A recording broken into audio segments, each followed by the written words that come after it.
Well, welcome everyone to the first of our scoping sessions for the Hudson Valley project. I want to start off by introducing all of us up here on stage here. I'm on the planning board. I'm the chairman of the planning board. My name is Michael Stabile. Members joining us tonight are Ethan DeMaria, Vicky Sirocco, Dick Hermans, and Ken Macarello. And over here we have our town attorney, Warren Raplansky, and from BFJ, our planner, Sarah Yackel. Okay. So this is the first of two sessions. The second session is going to be on July 31st. That will be beginning at 10 a.m. with the doors opening an hour beforehand, just like it did tonight at 9 a.m. Anyone is welcome to attend that session also. Written comments are also welcome to be submitted by email or mail as per the addresses noted in the handouts that were available at the front table. Additionally, you may hand in a paper copy tonight if you have prepared comments that you would like to hand in. You give them to Tricia Devine, who's my assistant. She's at the table in the hallway. The deadline for written comments is August 10th, 2021 at 4 p.m. This is a scoping session. Sarah Yackel, who represents the board's planners at BFJ, will go into this more thoroughly in a moment, but just to give my brief summary of what we're all doing here tonight. This hearing is where we solicit comments from you, the public, about issues and concerns that should be addressed in the draft environmental impact statement, or DEIS, for this proposed project. The Pine Plains Planning Board is conducting these scoping sessions as the lead agency for the project. Most of the property is in Pine Plains. However, there is a significant amount of the project in the town of Milan. As lead agency, we are also responsible for evaluating the Milan parts of the plan. Note that both sessions are being videotaped, and there's a stenographer transcribing it. The recording will be made available on the board's YouTube page as soon as available to us. And the board's pages can be found by searching Pine Plains Planning and Zoning Boards on YouTube. And if you search for the same thing on Facebook, you'll find our Facebook page. There also will be links to the videos on the town website. The transcript will be shared on the town website as well as posted to the board's Dropbox. We post all public materials related to applications to this Dropbox, and when that transcription is ready, we'll post that there. We usually post links to the Dropbox on our Facebook page. Additionally, minutes and public materials that are available for our meetings are available on the town website. I believe they're listed under background materials for meetings. Before I turn it over to the planners, I just wanted to say a little something, and if you have watched our meetings before, perhaps you've heard me say something similar. Local government has the most direct effect on our lives and is the place where citizens can have the most direct effect on policy that matters to their lives and their families' lives and on those of others in the community. It is how we set up the framework for all of us to live and work with each other. And Pine Plains is a small place where there's no hiding from each other. We all have to have some understanding to get on and get along with each other the best we can. Additionally, I just want to reiterate that this board will always consider and handle any application before us the same, regardless of who the applicant or concerned citizen or party is. Whether that applicant is a homeowner, a business owner, or a corporation, they are all members of our community, and will be treated accordingly. We will discharge our duties according to the regulations and statutes of the town and the state that pertain to our proceedings to the best of our abilities, professionally and without prejudice. This board takes on a tremendous amount of work on a voluntary basis. The members go through a lot of training and reading in order to tackle what are invariably lots of technical and intricate zoning and legal issues. I applaud and appreciate their willingness to generously donate their time and effort to what can be somewhat of a thankless job. And I would say to the public here tonight that there are many boards and committees in the town where the town could always use the help of motivated, thoughtful individuals who want to step up and help out and contribute to make Pine Plains a great place to live. And if you contact Dara or someone else at Town Hall. I'm sure they'll point you in the right direction if you're looking to volunteer. And with that, I would like to introduce Sarah Yackel from BFJ.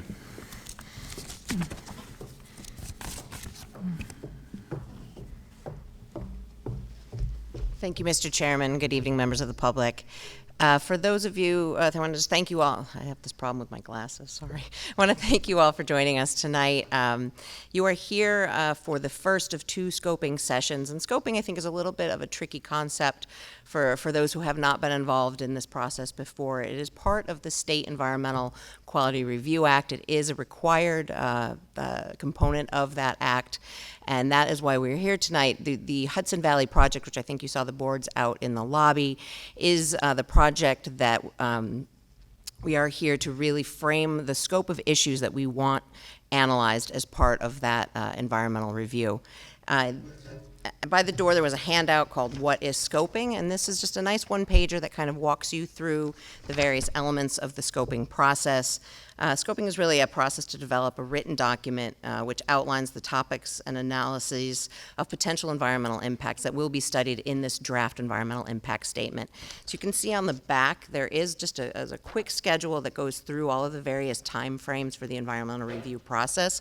And you can see that scoping is right here, and we're still very much in the beginning phases of the environmental review process. There have been no decisions made to date other than that the project needs to be studied in a full and complete environmental impact statement, and we are here tonight to really hear from all of you about what components you would like included in that analysis.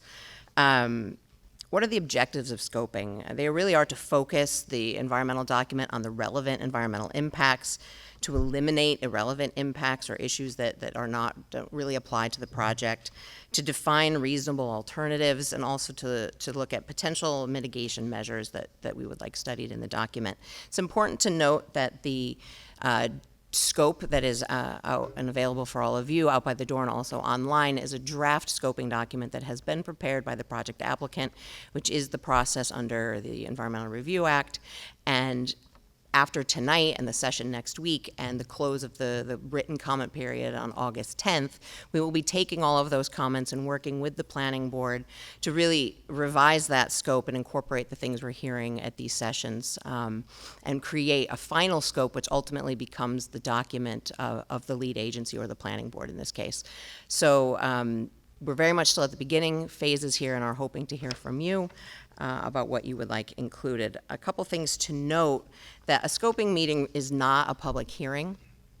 It is a public session, but it is not really the appropriate forum to sort of give your opinion on the project or the merits of the project. It really is to focus on the environmental issues you would like studied so that the board is in a position in 8-12 months from now to be able to make a decision.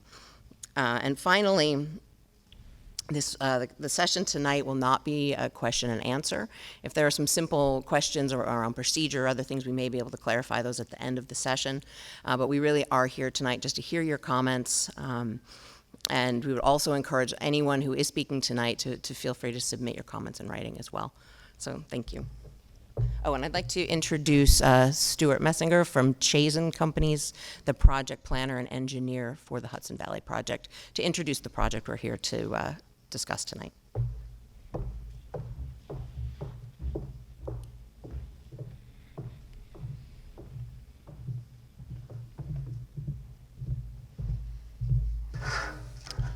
Thanks, Sarah. I'm Stuart Messinger with the Chazen Companies. I just want to start out first by thanking the planning board for putting the meeting together, especially thanks to the school and the school staff who really were extremely helpful in logistical things and have helped set up the meeting and having it run smoothly.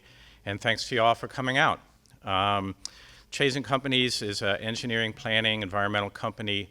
We're headquartered in Poughkeepsie. I'm the project planner. Just a couple of introductions. Catherine Mannion is sitting in the front row. She's our project manager. Justin Louie is in the front row. He's the applicant's project manager. Jennifer Van Tile is in the front row, and she's our attorney. The main point of the meeting tonight is to hear your comments about the scoping document. I'm just going to very briefly highlight some aspects of the project, and then a couple of things that we're going to study in the EIS. Hopefully you picked up a copy of the scope from the table in the front. If you didn't, please get one on the way out, and also a sheet of paper that gives you instructions for submitting written comments up through August 10th. So the project site is 3,100 acres. There's 2,655 in Pine Plains and 445 in Milan.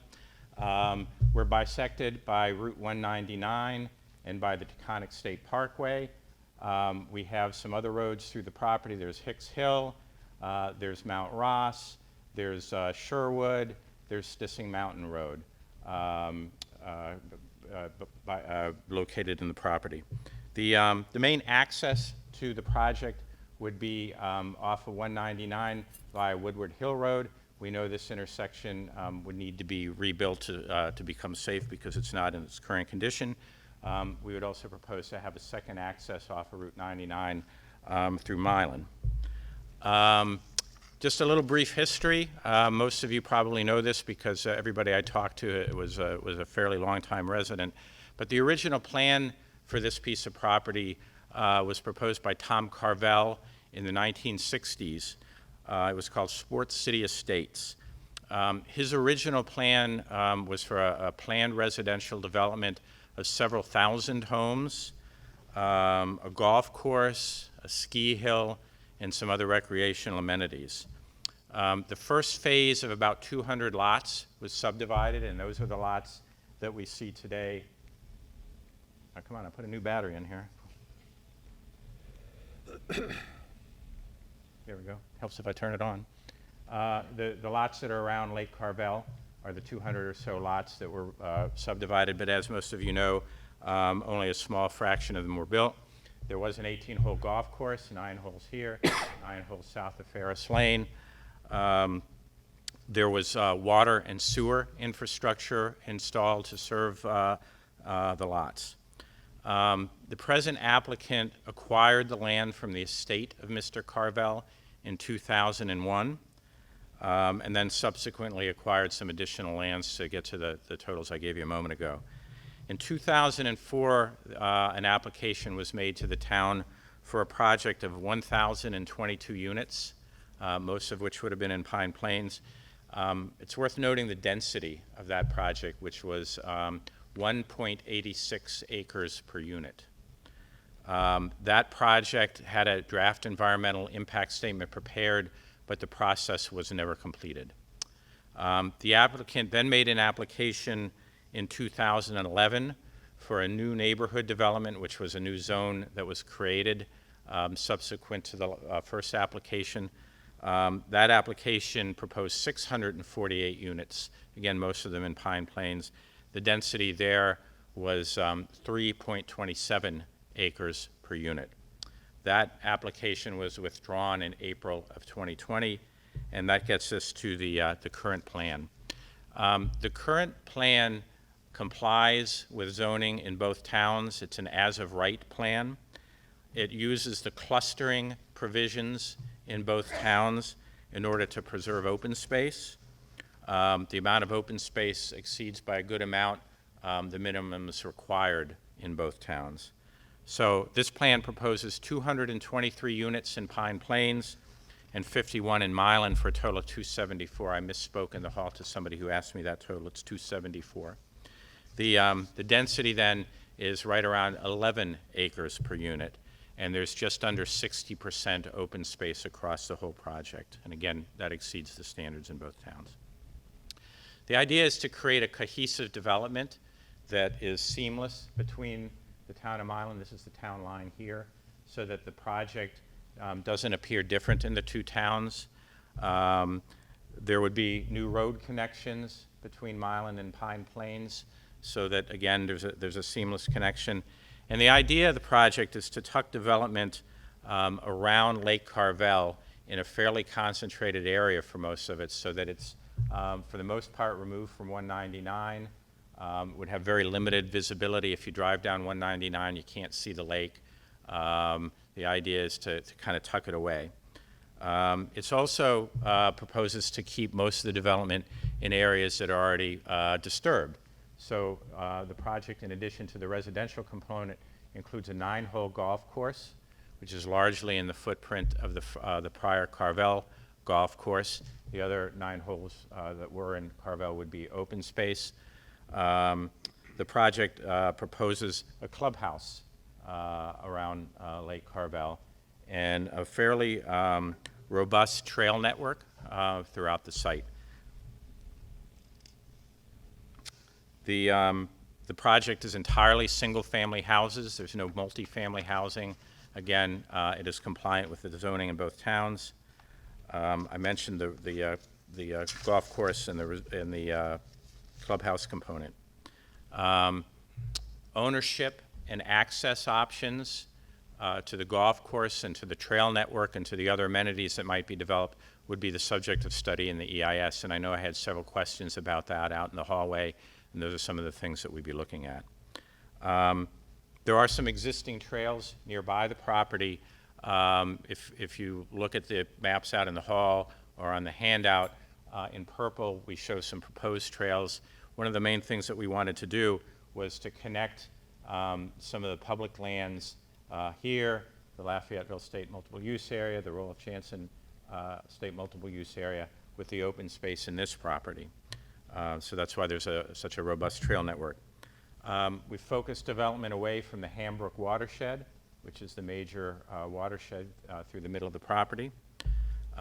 We've respected buffers around the wetlands. Again, on the plan, it's hard to see on the little one, but on the bigger maps you can see it. We've shown 100-foot buffers around regulated wetlands, so we've tried to avoid those. The close to 60% open space provides for connectivity between these areas of public open space and also within the site. We think that it's possible for wildlife to get across from one area to another using the stream corridors and the amount of open space.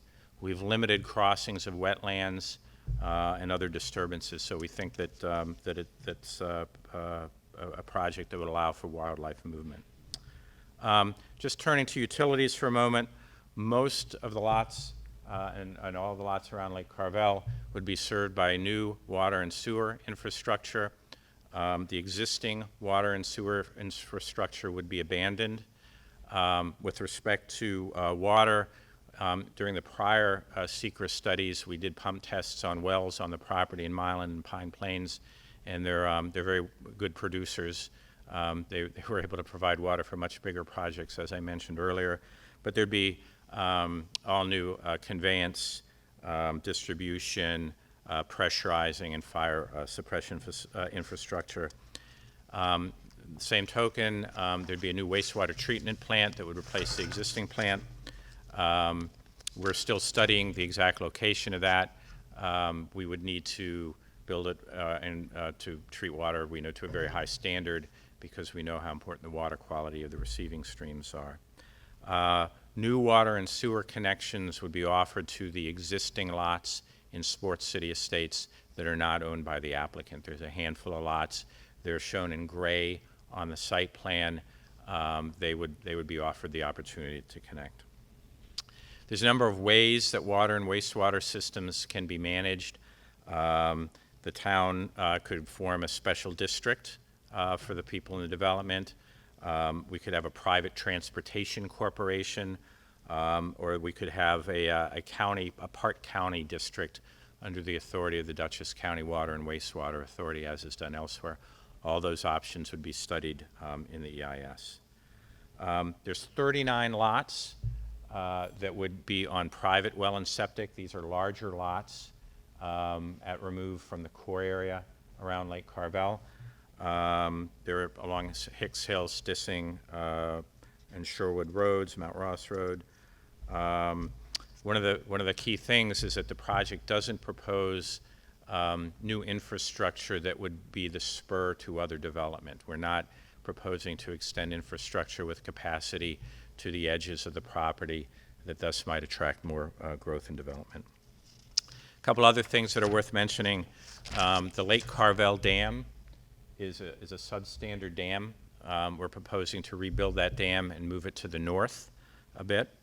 Some of the roads that are on the site now, public roads are substandard, and we would rebuild those to town standards. I already mentioned the need to reconstruct the Woodward Hill Road and Route 199 intersection.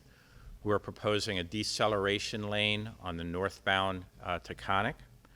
I already mentioned the interior road connections between Milan and Pine Plains.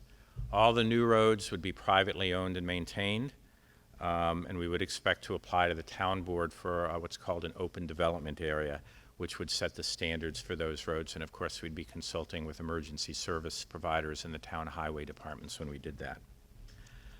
One of the things that an environmental impact statement does is it considers project alternatives. And so the draft scope that we've submitted to the town and that's out on the table includes a resort in Pine Plains as an alternative to be studied. So the DEIS will look at the potential location or locations of a resort. It will look at alternative sizes of a resort, and it would look at the impacts, pro and con, of having a resort as part of the project. So in particular, if you have any suggestions about that or anything else that ought to be studied and thought about in the scoping document, we'd be happy to have it. I think it's worth noting from a technical point of view that if we did have a resort in the project, the lands that made up that lot would then be subtracted from the lands available for development in Pine Plains, and we would lose some lots in Pine Plains in favor of the resort. So, as I said, your comments are welcome on any aspect of the scoping document. A lot of folks, I think, came to listen and hear a little bit tonight, so if you don't have comments tonight, you're welcome to submit them in writing. One of the sheets on the handouts gave the instructions for doing that, or you can come to the meeting next Saturday after you've had a chance to digest this a little bit and make comments. So thanks for coming tonight. We're looking forward to hearing your comments. I'm leaving this pointer right up here. If anybody wants to point with it, you press the red button, and that'll make the red light come on. So thank you all. I have one down there too. Yeah, right. Yeah, you're not coming up here. You're coming down, but there's one down there too. All right, well, thank you, Sarah and Stuart. Maybe I should turn this back on. Thank you, Sarah and Stuart. We are almost ready to get to the public comments. I just wanted to go over a few procedural items and lay out the ground rules for this process. As Sarah noted, this is not a question and answer session with the board or the applicant, but it is your opportunity to note any issues that you believe should be added to the draft scope and included in the DEIS. The board will consider all the comments received tonight and over the next few weeks through August 10th and consider them as we look to issue a final scope. Okay.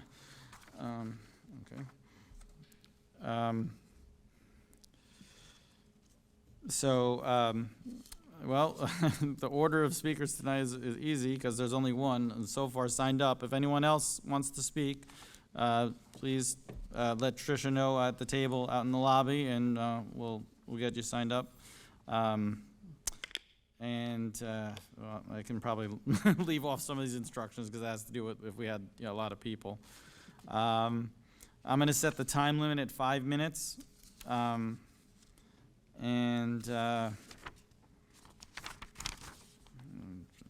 again doesn't really matter. At about 60 seconds, I'll give a little warning that 60 seconds left in your time, and then I'll gavel out when the time is up. Well, again, we only have one person signed up, so unlike Congress, you don't get to give your time to somebody else. And we've already talked about how you can submit written comments that we either hand them in tonight or email or mail them in before August 10th. You also are allowed to come to, or welcome to the other meeting. You would just be put to the back of the line if you wanted to speak again on the 31st. All right, so we don't need the on-deck chair because there's only one. So what else? So I guess we'll get to it then. So the one person signed up is our former board member, Jane Waters. If you can make your way to the podium, please.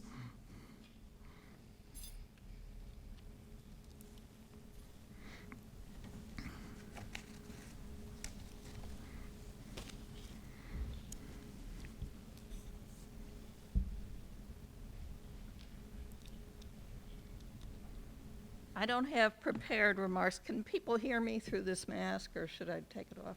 Okay. And I didn't have a chance to read the draft's environmental impact statement. So some of what I say may already be included in here. I have comments about two things. The first is Jane, just try to get a little closer to the mic. okay. There you go. The first is the impacts on wildlife. I don't know whether you'll be including comments that were made at previous hearings about what should be studied on the project. There were very detailed studies about various species that live or use the area. And I know that there have been some observations since then that may need some of those studies to be updated. For instance, in the spring, a year ago, not this last spring, but the previous spring, there were 22 eagles at the south end of Lake Carvel when the ice was starting to melt. And they were mostly bald eagles. I didn't see them the day that there were 22, but I did go the next morning with my husband, and they were both adult eagles and immature eagles. And if there are going to be houses that close to the southern end, I wonder if those eagles will come back. Eagles do tend to utilize the same habitats from year to year, depending obviously on the conditions, but it would be sad to lose a population like that, which didn't exist in the area 10 years ago. So I would like people to be conscious of that. And I think there may be other species that have, the prevalence on the property have changed in that amount of time. The other thing I wanted to say is the financial impacts on the town, on the school, will be important to do a serious study of. Last time there was a draft environmental impact statement done, the applicant presented everything as if it was going to be a total boon to the community. And when you look at what's beginning to happen at Silo Ridge, I think people realize that it can get very stressful to have a development along these lines come into a community and have the people in the community expect that all of their financial problems will be solved by a development like that. It got so contentious so quickly that the Silo Ridge people had candidates running for various positions in the town board elections against the people who were previously from the community. And I would hope that this kind of division wouldn't happen here, and we would do serious thinking about how to apportion. That's a warning. Yeah, I know. The taxes between the people living in the development and the people living in the community previously, that would be fair to everybody. And obviously, this will have an impact on services in the town, particularly the fire department and police department, the highway crew, and I think those impacts need to be seriously evaluated.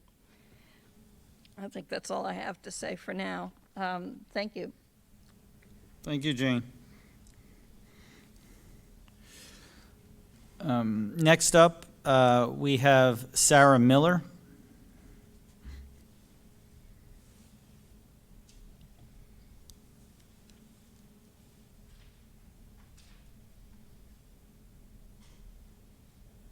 Hi.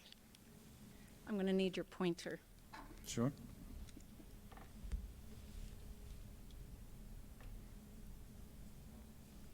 Do I have it?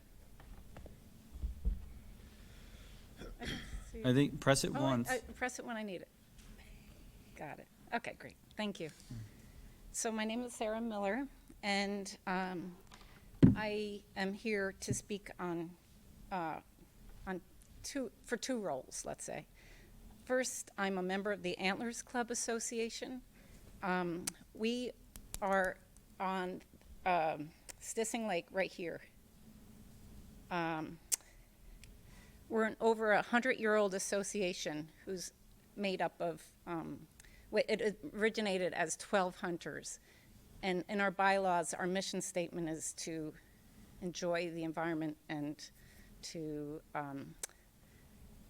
enjoy recreation as a group. We have 15 members, and we have 12 homes on Stissing Lake. And yeah, so I'm also the president of the Stissing Lake Association. That group is made up of residents of those living on Stissing Lake and anyone else who might enjoy the use of the lake. So my comments are brief. I just hope that any development allows us to continue to enjoy the environment of Stissing Lake and recreate and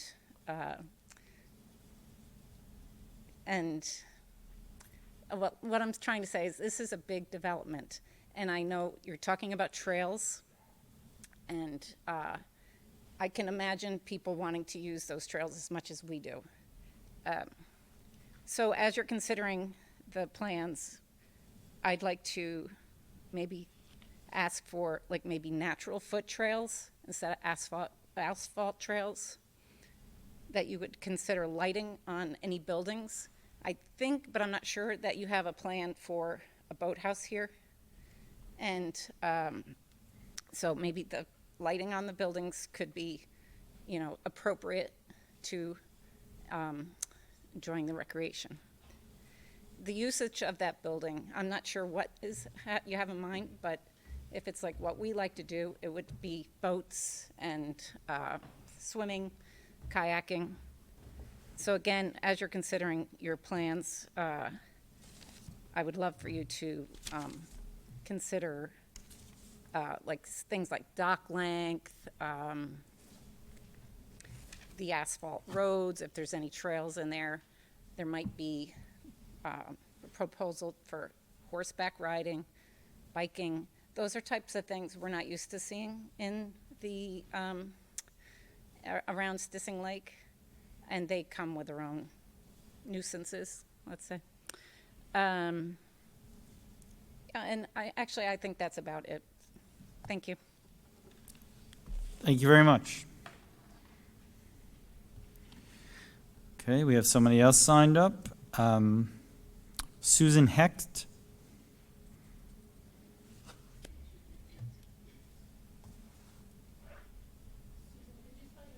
Yes, can you hear me through the mask? Hecht. C as in Charles. Okay. Thank you for this opportunity. I just have some brief points, really. One is I'm interested in knowing more about how much forestry is actually planned to be cleared in the process. I know that some of the space that's marked open space is already open space, but how much actual forestry is planning to come down as part of the project plan? Another question is, while people are talking about new development and new opportunities for new commercial space and the enjoyment for people who are already living here, the enjoyment of new trails and new restaurants and things like that, and Stuart had commented that this would be included. I just want to reiterate that that's an important point, I think, for me, and I believe for others as well. How much of the commercial space will actually be available to people who are not owning property on the property, part of the project. Does that make sense? Not owning property on the property. And that would include, say, for example, whatever's happening down by the lake, if there's a boathouse going up or trails with horseback riding or biking trails. If these things are coming into our space, are we going to get to use it, or is it just coming in? Another question is how much tax revenue is expected to come to the town that the town can enjoy from the project? How much is anticipated, or how much is coming now, and how much would be anticipated after the development? And my last question is, just from a wildlife perspective, what would the impact of the night lighting expect to have on wildlife? Whether that lighting is on the trails or at the boathouse or by the lake, or just whether there's going to be a new glow around a concentrated area of homes. And that was it. Thank you. Thank you very much.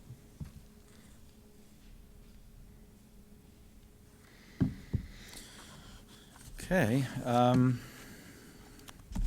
we don't have any other names at the moment. Is anyone else looking to speak? Now's your okay.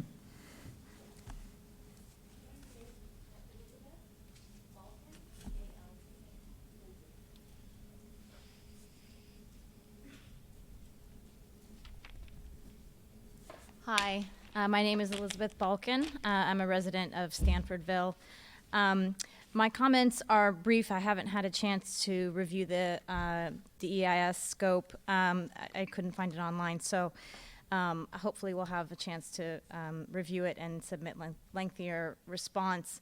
But from first glance, a few things come to mind, which I want to flag as imperative from my perspective to be included in the full seeker review. The first is, and again, I apologize if it's in here and I missed it, but I'm just going to put it out there in case it's not here. The first is on light pollution. So a development of this size would certainly change the nightscape of the area. It's something that I can't. It is something that there's lots of tools to analyze this, and I just didn't see that it was included here. So I think it would, be important to analyze that as part of this study. The second is I did notice that there's a mention of integrated pest management plan. That could be that is a somewhat, from my view, a vague term. It could be a half page long. It could be 100 or more pages long. So I just want to say that I think it's important to include in that IPM plan the analysis of the projected use of pesticides and neonicotinoids, which are chemicals that are routinely used in lawn maintenance, but can have disastrous impacts on soil quality, water quality, and of course, huge detrimental impact on pollinators such as birds and bees and butterflies, and larger animals as well, potentially if those chemicals get into the soil and water. And then the last thing I wanted to mention is there is inclusion in this scope of waste and recycling storage. Refuse and recycling storage.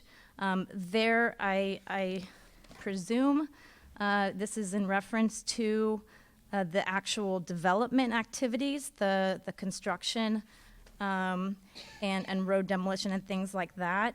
I would ask that, again, refuse and recycling storage could be any number of things in terms of what's analyzed and how comprehensively it's analyzed. So I would ask that this study take into consideration both the waste that is generated as a result of the actual construction and development activities, as well as the projected generated waste from the new residential and other facilities, be it a clubhouse or potentially a resort and other things.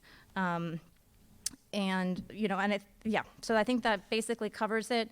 Obviously, the utilities are scoped out in great detail, but many sort of regard waste as another utility. So having that looked at from an impact perspective in equal weight, that sort of the water, wastewater, electricity use, road use, and other public good use, public service usage, I think is important. So I'll leave it there. Thank you. Thank you.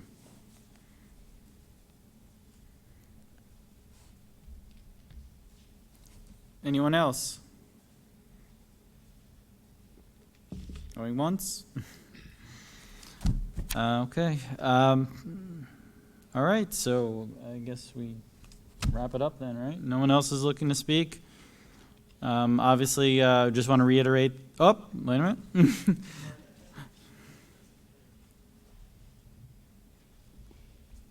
minute. David Cohen, C-O-H-E-N. Just to also to build off of the last points, to study the increased Wi-Fi cell service might have an impact on wildlife pollinators that are in the area. That was it. Thank you.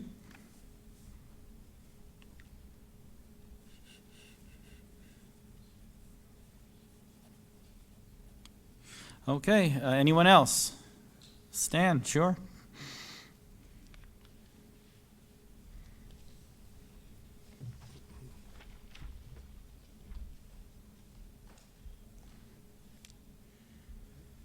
Stan Hersen, Hirson, Pine Plains resident. Correct. I just made some brief notes about essentially one issue, which is economic impact. I've seen a list of involved and interested agencies. I do not see any capabilities of those agencies for economic and fiscal impact assessment. Other issues about flora, fauna, landscape, the physical and biological environment are covered. I'm concerned specifically about cost-benefit analysis. And I just want to I don't want to be pedantic, but when we say cost-benefit, we don't mean just how much does it cost and what's the benefit. We're talking about who is going to assume the cost, that is, who pays and who benefits. For example, there's a famous situation in New Jersey years ago where the state was asked to pay for the development of the seashore that had been eroded in certain communities. And the point was made that the taxpayers of the whole state would pay, but only the residents of the communities would benefit. So if the town, for example, of Pine Plains, has to assume costs in emergency or municipal services, are people going to spend their money in Rhinebeck or Red Hook, which may be more convenient?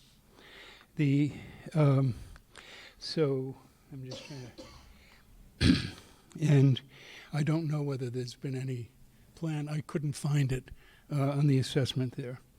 I'm also concerned about the social impact. I asked an economist that I know, who happens to know Pine Plains, about what he thought some of the social impact was, and he made 2 points that I thought were interesting.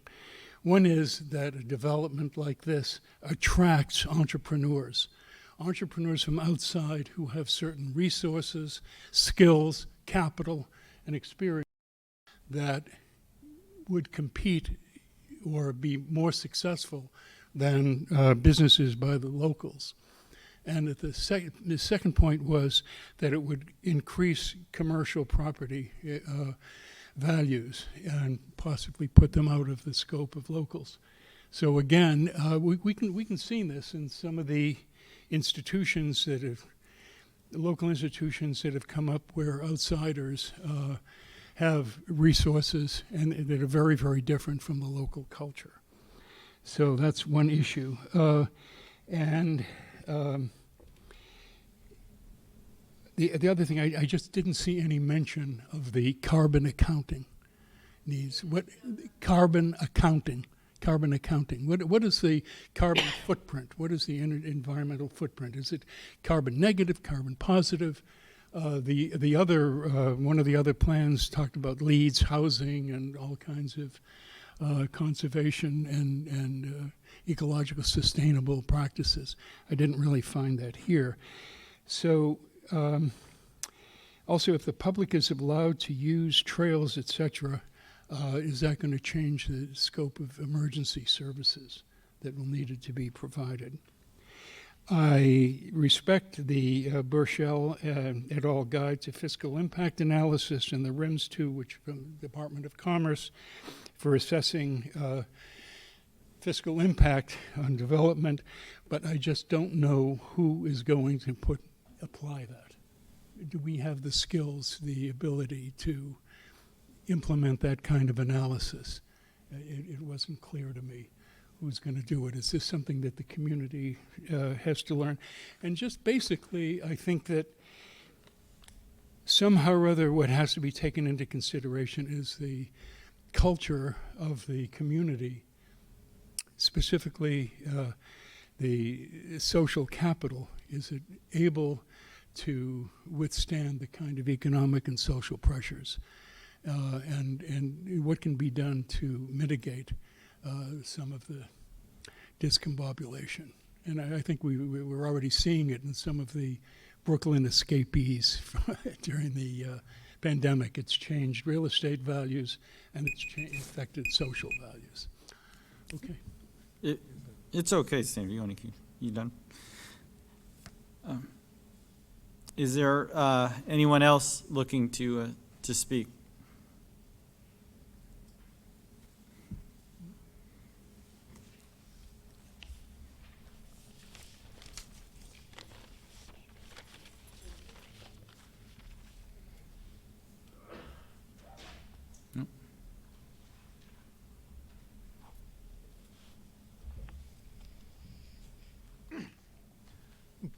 Good evening. My name is Stephen Neal.